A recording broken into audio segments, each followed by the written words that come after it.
আরেকটা নতুন ব্লগ নিয়ে চলে এলাম কোষে দেখে 19 বিভিন্ন ঘনবস্তুর সমস্যা, পেজ নাম্বার 265। এখানে আলাদা করে কোনো সূত্র নেই।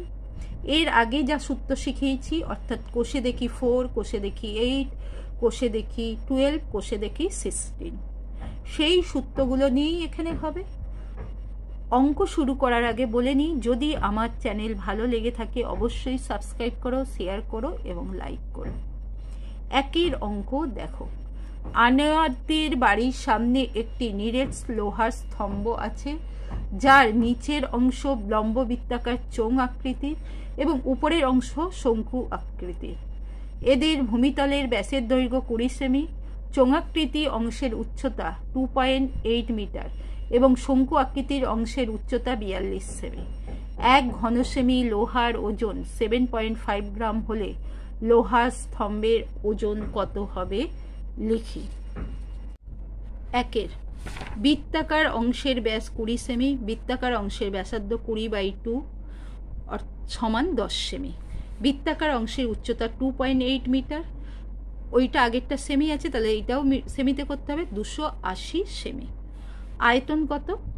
বৃত্তাকার চোঙের আয়তন পাই আর স্কোয়ার এইচ ঘন সেমি equal two 22/7 into 10 into 10 into 280।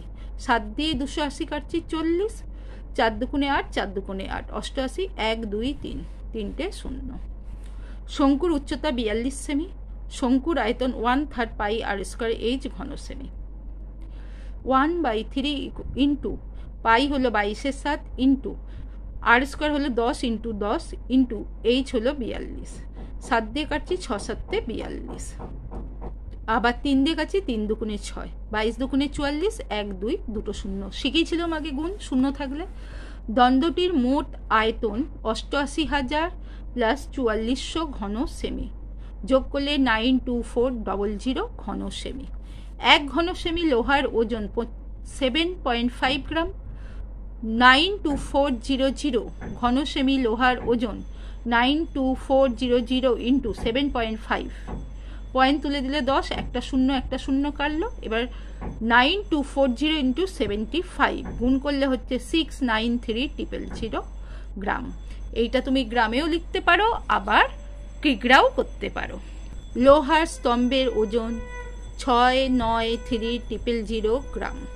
Clear? 2 একটি নিরেট লম্ব বৃত্তাকার শঙ্কুর উচ্চতা 20 সেমি এবং তির্যক উচ্চতা 25 সেমি। শঙ্কুটির সমান আয়তন বিশিষ্ট একটি নিরেট লম্ব বৃত্তাকার চোঙের উচ্চতা 15 সেমি হলে চোঙটির ভূমিতলের ব্যাসের দৈর্ঘ্য হিসাব করে লিখি।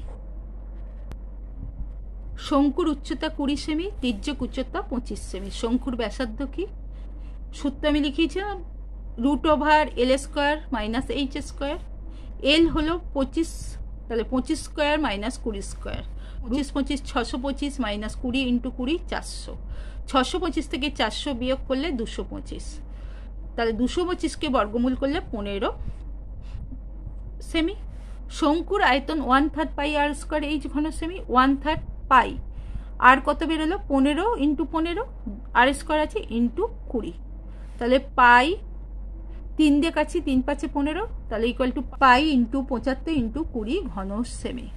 বৃত্তাকার চোঙের ব্যাসার্ধ 8 সেমি, বৃত্তাকার চোঙের উচ্চতা 15 সেমি।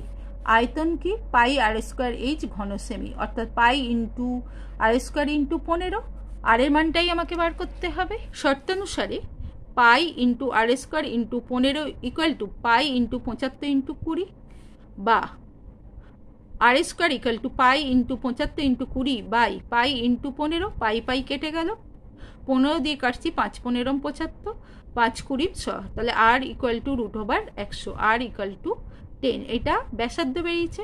চংটির ভূমিতলের ব্যাস 10 into 20 equal to 20 semi.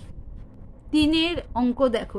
24 semi দৈর্ঘ্যের ব্যাস বিশিষ্ট একটি লম্ব বৃত্তাকার চোঙাকৃতি পাত্রে কিছু জল আছে।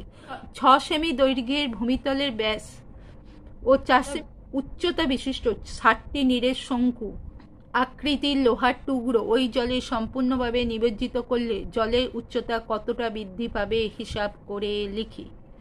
বৃত্তাকার চোঙের ব্যাস 24 সেমি, বৃত্তাকার চোঙের ব্যাসার্ধ 24/2 = 12 সেমি।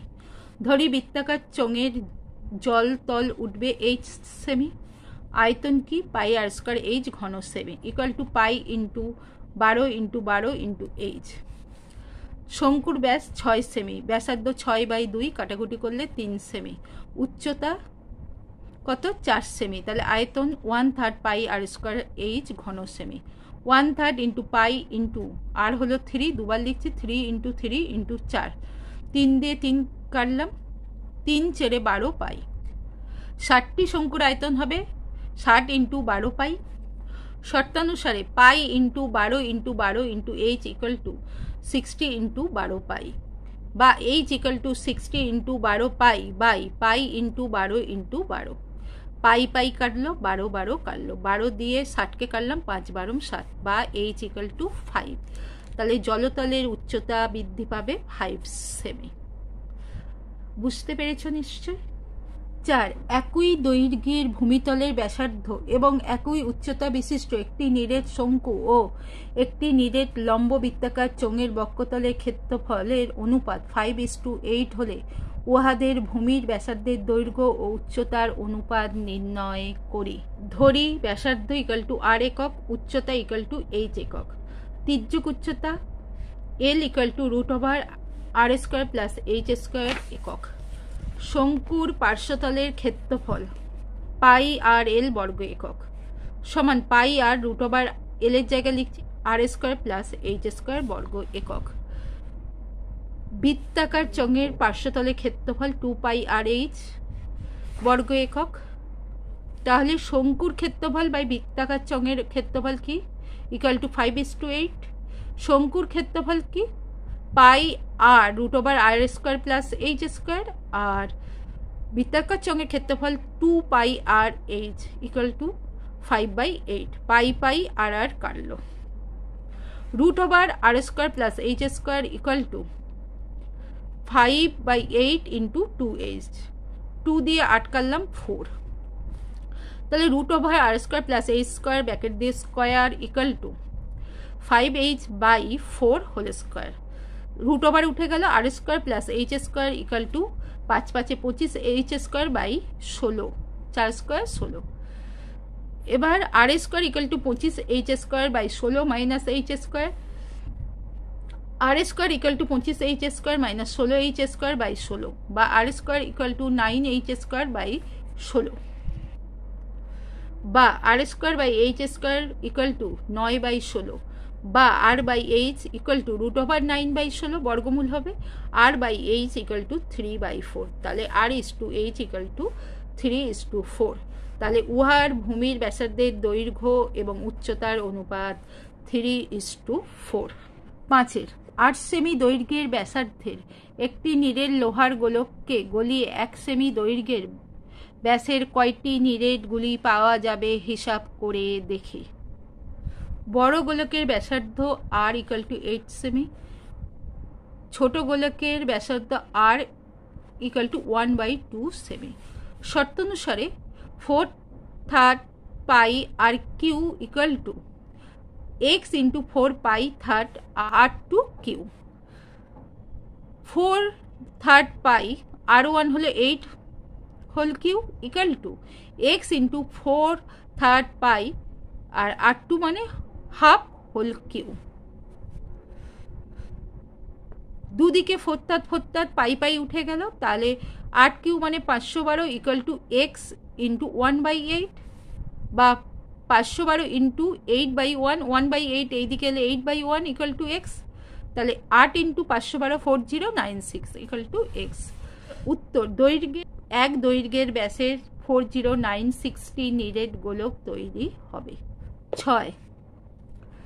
একটি নিরেট লম্ববৃত্তাকার লোহার দণ্ডের ভূমিতলের ব্যাসার্ধের দৈর্ঘ্য 32 সেমি এবং দৈর্ঘ্য 35 সেমি। দণ্ডটি গলিয়ে 8 সেমি দৈর্ঘ্যের ব্যাসার্ধ ও 28 সেমি উচ্চতা বিশিষ্ট কতগুলি নিরেট শঙ্কু তৈরি করা যাবে তা হিসাব করে লিখি।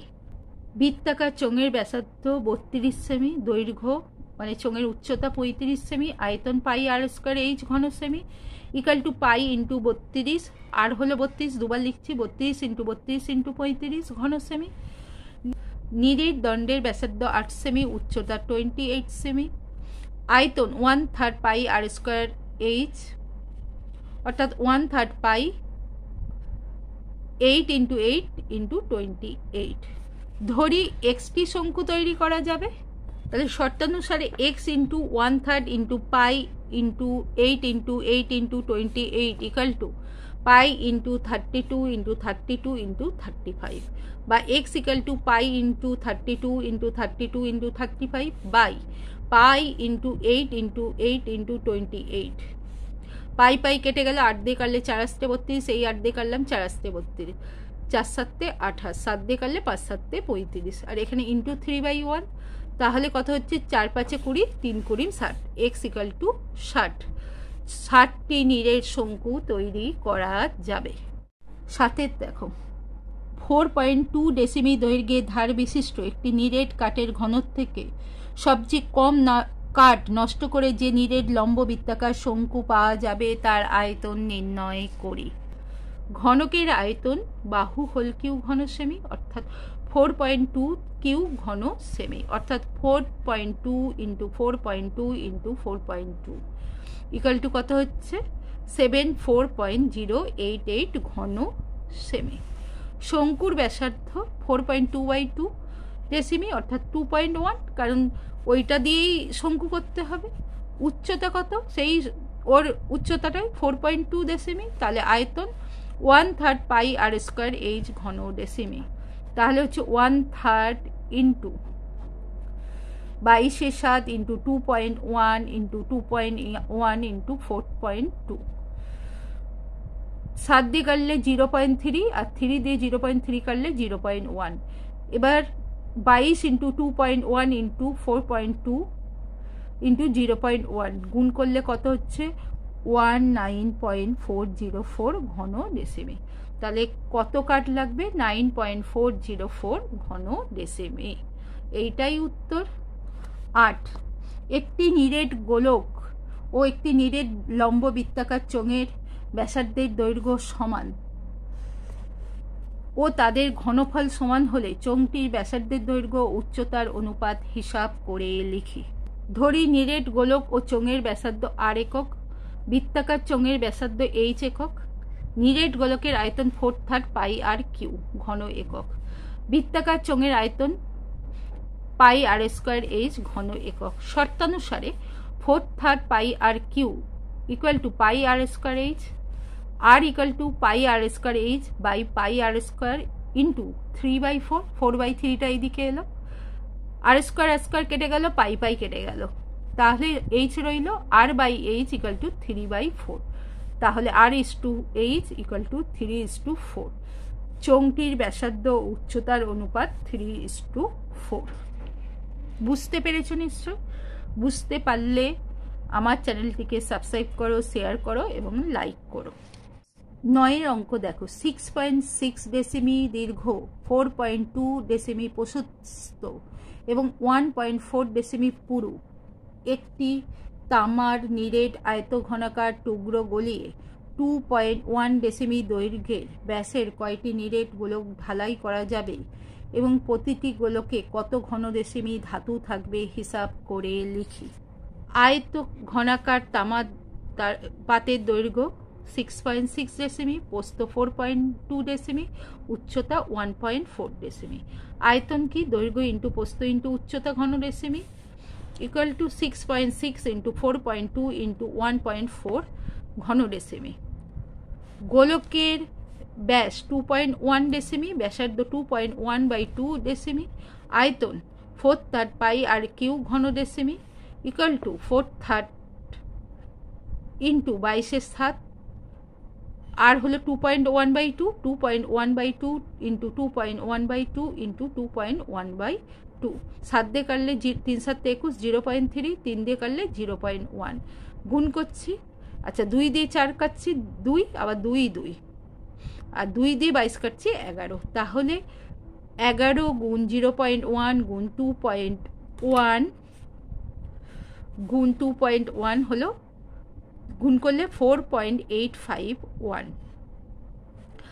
তাহলে এটা হলো গোলকটির আয়তন। ধরি এক্সটি নিরেট গোলক তৈরি করা যাবে, x into 4.851 equal to 6.6 into 4.2 into 1.4, বা x equal to 6.6 into 4.2 into 1.4।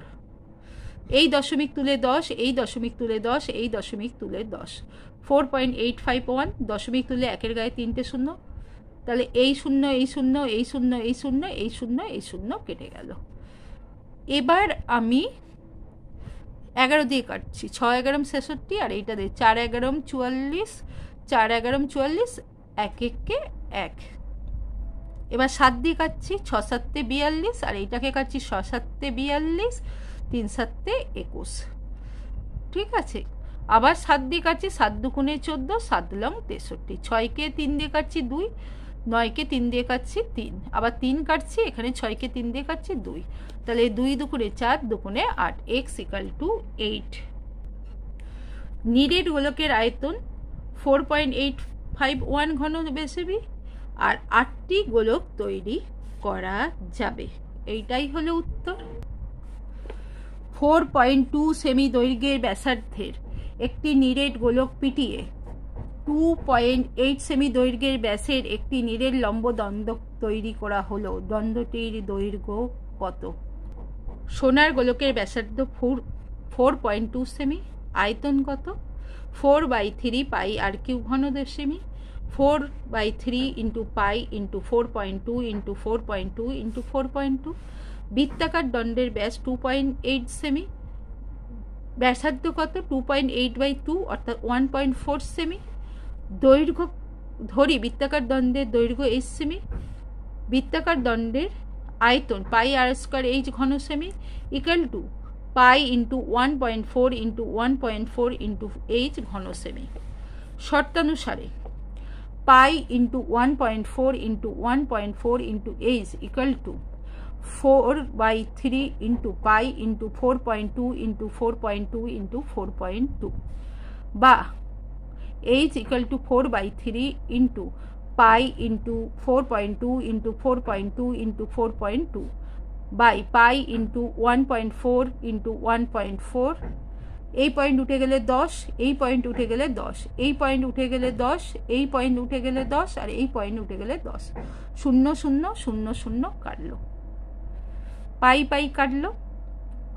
ঠিক আছে, 14 দিয়ে কাটছি, 3 14 42, আবার এই 14 দিয়ে কাটলাম, 3 14 42, 3 3 কেটে গেল। তাহলে কি হচ্ছে? 42 ইন্টু 3 টু 4, গুণ করলে হচ্ছে 504/10, অর্থাৎ এইচ ইকুয়াল টু 50.4। বৃত্তাকার দণ্ডের দৈর্ঘ্য 50.4 সেমি। 11 6 ডেসিমি দৈর্ঘ্যের ব্যাসের একটি নিরেট রৌপ্য গোলক গলিয়ে 1 ডেসিমি লম্বা একটি নিরেট লম্ব বৃত্তাকার দ্বন্দ্ব তৈরি করা হলো। দ্বন্দ্বটির ব্যাসের দৈর্ঘ্য হিসাব করে লিখি। রূপোর ব্যাস 6 ডেসিমি, ব্যাসার্ধ 6/2 অর্থাৎ 3 ডেসিমি, গোলকের আয়তন 4/3 পাই আর কিউ ঘন ডেসিমি, 4/3 পাই ইন্টু 3 ইন্টু 3 ইন্টু 3, 3 3 কাটলো, 3 3 কে 9, 4 লং 36 ঘন ডেসিমি। বৃত্তাকার চোঙের দৈর্ঘ্য 1 ডেসিমি, বৃত্তাকারের ব্যাসার্ধ 8 ডেসিমি, চোঙের আয়তন পাই আর স্কয়ার এইচ ঘন ডেসিমি equal to pi into r square into 1 ডেসিমি। শর্তানুসারে pi into r square into 1 equal to 36 pi, r square equal to 36 pi by pi, pi pi কেটে দিলে r equal to √36, r equal to 6। তাহলে রূপোর দণ্ডটির ব্যাস 6 into 2 অর্থাৎ 12 ডেসিমি। একটি নিরেট লম্ব বৃত্তাকার দণ্ডের প্রস্থচ্ছেদের ব্যাসার্ধের দৈর্ঘ্য 3.2 ডেসিমি। সেই দণ্ড গলি 21টি নিরেট গোলক তৈরি করা হলো। গোলকগুলির ব্যাসার্ধের দৈর্ঘ্য 8 সেমি হয়, তবে দণ্ডটির দৈর্ঘ্য কত ছিল তা হিসাব করে লিখি। 12 লম্ব বৃত্তাকার দণ্ডের ব্যাসার্ধ 3.2 ডেসিমি ইকুয়াল টু 32 সেমি। ধরি দৈর্ঘ্য মানে উচ্চতা 8 সেমি, বৃত্তাকার দণ্ডের আয়তন কত? পাই আর স্কয়ার এইচ ঘন সেমি, অর্থাৎ pi into 32 into 32 into h ঘন সেমি। নিরেট গোলকের ব্যাসার্ধের দৈর্ঘ্য 8 সেমি, আয়তন 4/3 পাই আর কিউ ঘন সেমি, 4th third into pi into 8 into 8 into 8। শর্তানুসারে pi into 32 into 32 into 8 equal to 4th third pi into 8 into 8 into 8 into 21, বা h equal to 4/3 into pi into 8 into 8 into 8 by 32 into 32 into pi. Pi pi কাটলো, 8 দিয়ে কাটছি 32, 4 আসতে 32, 4 4 কাটলো, আবার 8 দিয়ে কাটছি 4, 4 দিয়ে 8 কাটলে 2, আর 3 দিয়ে 21 কাটলাম, 3 7 21। তাহলে h ইকুয়াল টু 7 দুগুণে কত 14, দণ্ডের দৈর্ঘ্য কত হবে 14 সেমি।